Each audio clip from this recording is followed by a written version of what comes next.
Bonjour et bienvenue dans cette première vidéo. Donc aujourd'hui, on va vous parler de la licence LEA que nous avons effectuée avec Sophie, ici présente.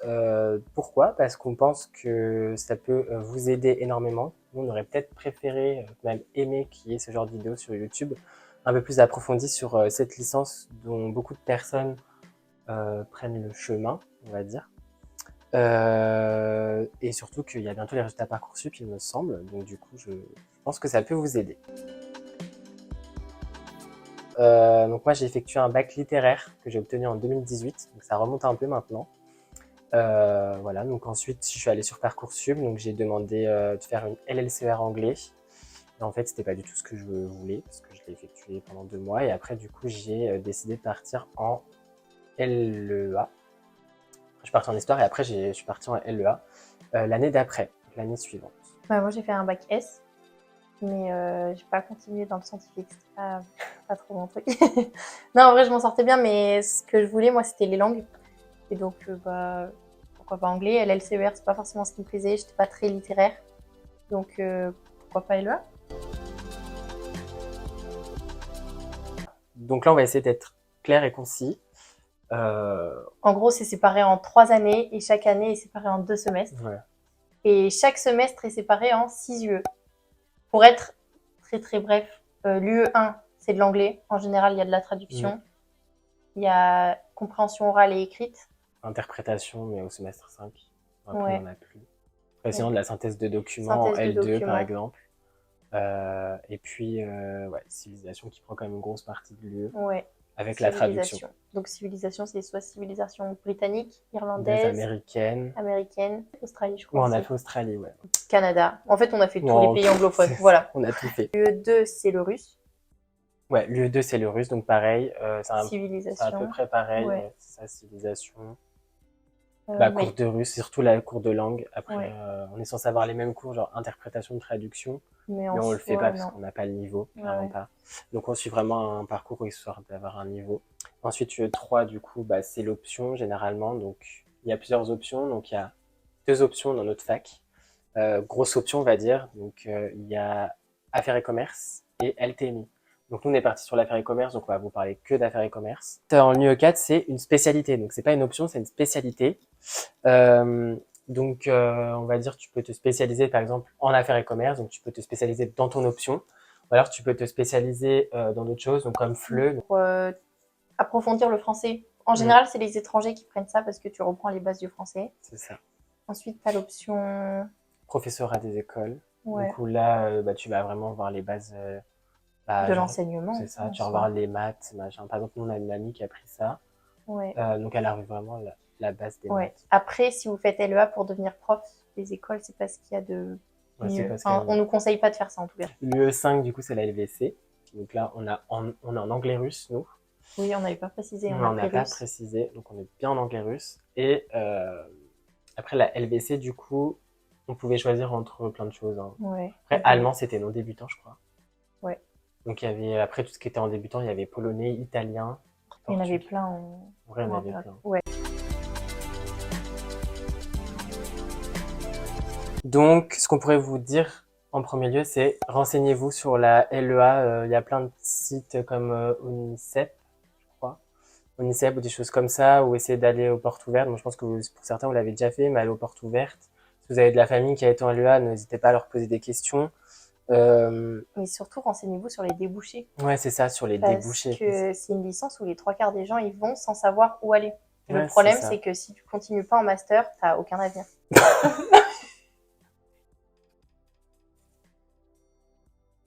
Deuxième point, du coup, qu'on pensait très important de vous parler, c'est le fait que quand tu sors de la LEA, tu n'es spécialisé dans aucun domaine, entre grosses guillemets, parce que tu vois énormément de choses, mais en gros, tu vois que tu survoles, on va dire, Ouais. le chose. Tu vas pas être spécialisé. Par exemple, on va faire de la comptabilité, on va avoir pas mal. En vrai, je pense que la comptabilité, c'est limite la chose la plus précise qu'on ait eu. Par exemple, nous, le marketing, on en a eu qu'en semestre 6. Pareil pour la GRH, on a eu 1 ou 2 semestres. Sur chaque matière qu'on va avoir, on va avoir 1 heure de TD, 1 heure de CM, et puis en général. C'est ça. Donc, c'est ça que moi, je trouve dommage avec cette licence, c'est ce côté-là, où vraiment on n'est pas spécialisé dans quelque chose, mais en même temps, c'est un peu le principe de la LEA, c'est de voir plein de choses, on va dire, du monde, on va dire, professionnel. bah voilà, mais c'est pour ça que c'est important de vous renseigner. Donc j'espère qu'en regardant cette vidéo, vous allez vous sentir entre guillemets aidé et justement conseillé. Ce qu'on peut vous conseiller aussi, c'est de viser un master après la LEA. Donc on ne sait pas si vous vous réorientez ou si bah voilà, à 18 ans, c'est peut-être un peu jeune pour penser aujourd'hui à ce que vous allez faire en master. Donc je le conçois, moi à 18 ans, je savais pas ce que j'allais faire en master. Donc les débouchés en master, donc on peut vous en conseiller pas mal. Donc avec le LEA, vous pouvez faire ce type de master comme le jurilinguisme, le master LEA. Donc il y a plusieurs masters LEA possibles. Donc nous, en gros, ce qu'on a en master LEA, c'est le master LEA négociateur trilingue commerce international, en commerce international. On peut faire pas mal de choses. On peut faire un master marketing, on peut faire un master commerce international. Ça ouvre vraiment pas mal de portes. Mais encore une fois, je pense qu'en master, on arrivera, nous en tout cas, on arrive avec des lacunes qu'on n'aurait pas eu si on s'était spécialisé dans un autre domaine, par exemple.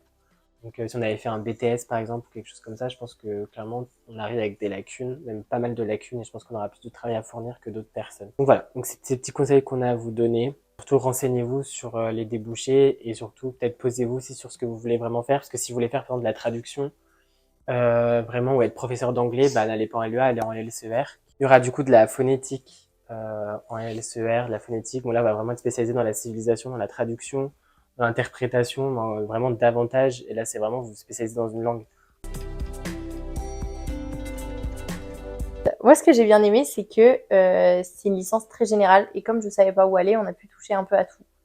Le problème avec ça, c'est que bah on n'a rien vu. Enfin, c'est ce qu'on dit depuis le début, mais on n'a rien vu en détail. Enfin, on a tout survolé sans avoir de compétences dans rien au final. Et donc, bah, je suis arrivée en LEA, je savais toujours pas quoi faire. Aujourd'hui, je sors de la LEA, je ne sais toujours pas quoi faire. Donc, bah voilà, ça m'a pas trop aidé là-dessus. Après, ce que j'ai bien aimé aussi, enfin, ça va avec, mais c'est que c'est une licence facile. En même temps, faut pas être sorti de Saint-Cyr, quoi. Enfin, ça veut dire que tu vas en LEA, tu peux profiter de la vie à côté, quoi. Enfin, ça va, tu Ouais, t'es c'est vrai pas que en c'est un droit des ou points en positifs. médecine.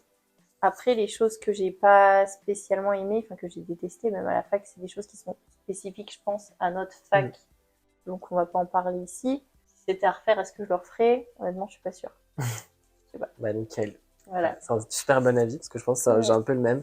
Ouais, ce qui est cool, c'est qu'on ait pu toucher un peu à tout. Mm. Ouais, c'était sympa. Aussi, c'est surtout les rencontres, parce qu'en vrai, il y a quand même pas mal de gens. Et ouais, ce qui est cool aussi, c'est qu'il y a une diversité, genre culturelle, genre mais de tout le monde. Il y a des gens qui viennent de partout. Genre, on y a eu des Français, mais on a vu genre par exemple quelqu'un qui venait de Chine. Nous en L1, on avait quelqu'un qui venait elle venait de Géorgie. Bah bon, on se rend compte que bah on essaie d'avoir un peu des opinions qui divergent et tout plein de gens et bah en vrai l'opinion un peu unanime, hein, c'est que bah le retour sur la LEA, il n'est pas forcément positif, notamment de pas mal de gens de notre promo. Et que ce soit nous en affaires et commerce ou anglais-russe, anglais-espagnol, espagnol-allemand, etc. C'est que la plupart des gens ne sont pas forcément satisfaits de notre licence. Moi, après, ce que, voilà, par le point positif du la diversité culturelle et des enseignements, bah ouais, effectivement, pareil, la licence, c'est que je suis arrivé, je connaissais pas grand-chose, j'en connais un peu plus. Après, moi, je savais déjà ce que je voulais faire avant même arriver en LEA. Aujourd'hui, c'est effectivement, ça a concrétisé mon projet. Comment dire, ça m'a pas aidé, genre. Enfin, mon projet, c'est pas fait en fonction de la LEA. Genre, ça m'a aidé, mais pas beaucoup. En vrai, Mais bon, c'était, c'est une licence facile. enfin, faut pas prendre notre exemple, mais ça nous arrivait vraiment, on avait un partiel, par exemple, de compta. On n'a On a eu un jamais partiel été de en cours. Ouais. comptabilité. Je ne suis jamais allé en cours parce que, bah, je travaillais, enfin, c'était Ouais. compliqué. Je travaillais énormément et du coup, bah, j'allais pas en cours. On a révisé la veille pour le On a lendemain. révisé la veille. Après, on a révisé quand même 6 heures toute la nuit. Mais le lendemain, on est Ouais. arrivé.